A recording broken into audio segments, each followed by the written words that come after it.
Manouya. Aujourd'hui, je reçois Philippe Lemonnier et Nicolas Thénault, c'est bien ça, qui viennent nous parler de la troisième édition de TEDx, c'est ça? TEDx, pas PET. Ouais. Alors Bonjour oui, Martine. le X c'est pour montrer que c'est à vous seulement. Alors le X, c'est pour montrer que on c'est un truc n'est X. rien à voir avec ce X-là. Même s'il est rouge, le X c'est juste pour dire qu'on est sous licence de la Fondation TED, mais qu'on reste un événement indépendant dans l'organisation, dans le financement. On a juste à respecter la charte et l'esprit de TED, mais après on garde la main sur l'ensemble de l'organisation. Alors qui est TED? Alors TED, c'est pas une personne, c'est une fondation. TED, c'est pour Technology, Entertainment and Design, et c'est une fondation américaine qui existe depuis plus de 30 ans maintenant, et qui organise des micro-conférences de 5 à 18 minutes pour présenter des idées positives, des idées pragmatiques et concrètes qui vont impacter le monde aujourd'hui, demain et dans les années à venir. Et alors donc là, c'est la troisième édition qui a lieu où? La troisième édition, en effet, elle a lieu à la Maison de la Culture ce samedi 20 février de 9h à 16h. Donc demain, ça y est, tout est prêt? On est en plein dedans, là. On met la touche finale à l'organisation. On fait en sorte de proposer un bel événement au public. On essaie vraiment d'animer ça, d'en faire une expérience et de ne pas seulement rester assis dans une chaise à écouter des intervenants aussi intéressants soient-ils. Hein. On a vraiment bien sélectionné, fait attention à la sélection pour ça.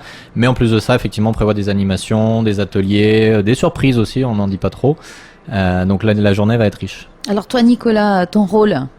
Alors moi je suis, on va dire, plutôt gérant de l'aspect technique, à savoir, étant donné qu'on va avoir une captation vidéo de toutes les interventions, après qu'on va diffuser en replay sur les sites internet et YouTube, et également sur la plateforme TED. On va obtenir une grosse visibilité à l'international, et effectivement l'intérêt c'est que d'un point de vue technique, tout se passe correctement, que ça soit la lumière, les prises de son. Donc tu vas courir partout en fait, en gros. Voilà, je vais essayer de me démultiplier, oui, sur toutes les tâches techniques, oui. Et donc vous avez des retours de TED, la maison mère ou la fondation mère, sur ce qui s'est passé les 2 premières années? Alors eux déjà ont des retours du public, puisqu'à la fin de chaque édition, nous on envoie le listing de notre public à la fondation, qui envoie directement aux participants un sondage de satisfaction. Et donc après la fondation nous renvoie pour nous dire si c'est bon ou pas. Après le retour qu'on a, c'est le renouvellement de la licence pour de nouvelles éditions. Oui, donc à chaque ça fois. allait. Et ils vous disent les petites choses à améliorer ou... Et oui, on les a souvent par Skype pour travailler avec eux. On leur explique les concepts des prochaines éditions et ils nous accompagnent. C'est pas un contrôle, c'est vraiment un accompagnement, une aide, une assistance sur la conception, sur l'organisation, sur les points techniques qu'on peut avoir. Et donc alors, cette année, il y a un thème défini? Alors cette année, le thème c'est réapprendre, qu'on a décliné en français, en anglais et en tahitien, parce que cette année on aura les 3 langues sur scène. Ah, ça c'est bien. Donc on est très content, c'est quelque chose qu'on essaie depuis le début de marquer l'identité polynésienne de TEDx PAPT. Et donc on a le premier intervenant en langue tahitienne cette année, donc on va avoir 6 intervenants live qui vont parler donc dans cette optique de réapprendre, de cuisine, de médecine comme de cancérologie, de nouvelles technologies, de musique, d'environnement et de construction nautique. Et donc ce sont tous des intervenants locaux ou certains sont venus On a 4 intervenants locaux.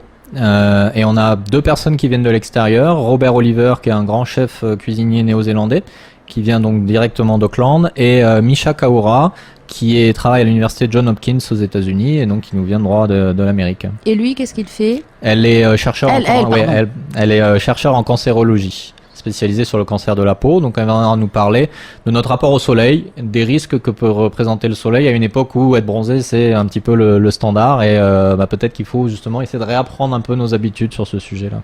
Et comment vous arrivez à dégoter autant de sommités? Alors l'image TED aide beaucoup. C'est vrai que beaucoup d'intervenants nous contactent parce qu'ils connaissent TED et qu'ils savent que c'est une plateforme idéale pour présenter des idées et des nouveaux projets. Après nous, c'est à travers du bouche à oreille localement qu'on repère des intervenants qui font parler d'eux dans la presse, qui ont des projets innovants, qui viennent nous voir. Et c'est comme ça qu'on fait la sélection. Et alors après, dans l'année, comment ça se concrétise, ce qui est fait, ce qui est dit? Après, c'est aux intervenants de continuer leur cheminement. Nous, on est là pour leur offrir une plateforme. parler de leur idée, éventuellement trouver des contacts, trouver des partenaires, trouver une visibilité aussi. Mais généralement, on essaye de faire vivre notre communauté. On se contente pas de les faire venir sur scène. On est en contact avec eux, on les suit, on fait la promotion aussi de leur projet. On l'avait fait par exemple l'année dernière pour le projet Vahamotu de Julien Girardot, qui a vu la mise à l'eau de la pirogue au mois d'août de l'année dernière, après son passage chez nous. Également pour les aires marines éducatives. Le projet a bien avancé, Pascal Herel est à fond dessus et ça commence à faire des petits ailleurs qu'en Polynésie. Oui, d'ailleurs, son projet a été bien retenu et il a fait tache d'huile, si je puis dire, sur la mer. C'est ça. Alors ils ont, bien sûr, c'est leur projet. Nous, on n'y a absolument rien apporté dedans, mais par contre, on a contribué à lui donner de la visibilité. Parce qu'on est persuadé qu'il y a un vrai potentiel en Polynésie et TED est la plateforme à mon sens la meilleure en local et à l'international pour montrer le potentiel qu'on a au Fénois. Donc ça commence demain à 9h samedi à 9h, demain samedi. Ouais, voilà. Donc il faut payer pour entrer. Non, l'événement est gratuit. Ça c'est quelque chose qui est important pour nous.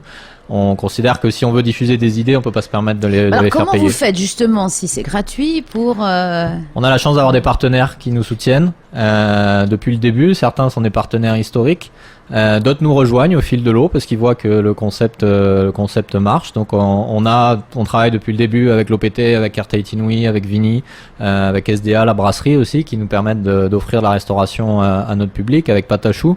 Et puis on a des nouveaux comme la CPS, comme le Méridien, comme toutes ces entreprises qui pensent que voilà, on a ici un vrai concept qui peut aider la Polynésie dans son développement futur. Et qui va développer le potentiel, parce que finalement, alors, qui vous avez comme public? Des jeunes, des vieux, des moyens, des gosses On a de tout, on a un public très hétérogène, ça aussi je pense que c'est une de nos grandes chances. On a des gens de toutes origines, sociales, ethniques, etc.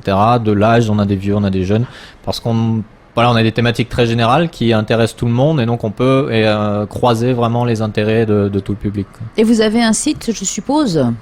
Alors Nicolas, je le vois avec... Il vient de le faire ou quoi là? Non, du tout. Pareil, mais c'est lui qui l'a fait. Oui. Ça m'étonne pas. Il existe depuis le début. Je suis une fée de la compagnie Champagne, je devine tout. Fais gaffe. Hein. Et donc effectivement, on a un site depuis le début, c'est tedxpapete.com, tedxpapete.com. Sur ce site, on va retrouver toutes les informations des éditions précédentes, à savoir quels étaient les intervenants précédents. On peut revoir également les vidéos, les replays des anciennes interventions. Que ce soit la première édition ou même la deuxième. Et également, au-delà de ça, on va parler peut-être un petit peu après des autres événements annexes à TEDx Papeete.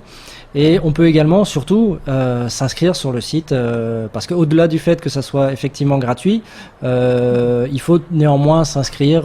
C'est juste une petite démarche. On remplit l'email sur le site internet et on reçoit automatiquement son invitation pour venir sur place. Et ceux qui ne sont pas sur internet?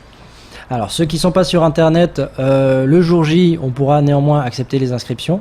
Mais encore une fois, étant donné que les places sont relativement limitées, on suggère vraiment, enfin on incite vraiment les personnes à venir s'inscrire sur le site, notamment pour qu'on puisse avoir une idée de la logistique à prévoir le jour J, quoi.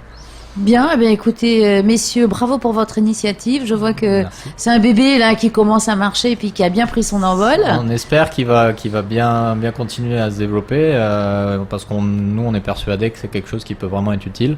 On est neutre à tout point de vue. On est vraiment là pour donner de la visibilité à tous les gens ici qui ont de bonnes idées. Donc, et on commence très tôt puisqu'on a même un service de garderie le jour J.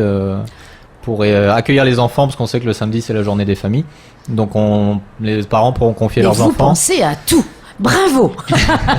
on fait au mieux vraiment pour offrir la meilleure expérience possible, et nos babysitters qui seront là ce jour-là ont préparé des ateliers en lien avec la thématique, donc les enfants vont pas juste regarder la télé, ils vont s'activer, ils vont faire du coloriage, du découpage en lien avec réapprendre, en lien avec la cuisine. Pas d'excuses pour ne pas venir demain. Et absolument. Et c'est gratuit. Et en plus, la météo montre à tout le monde qu'on sera mieux tous ensemble au petit théâtre qu'à rester à la maison.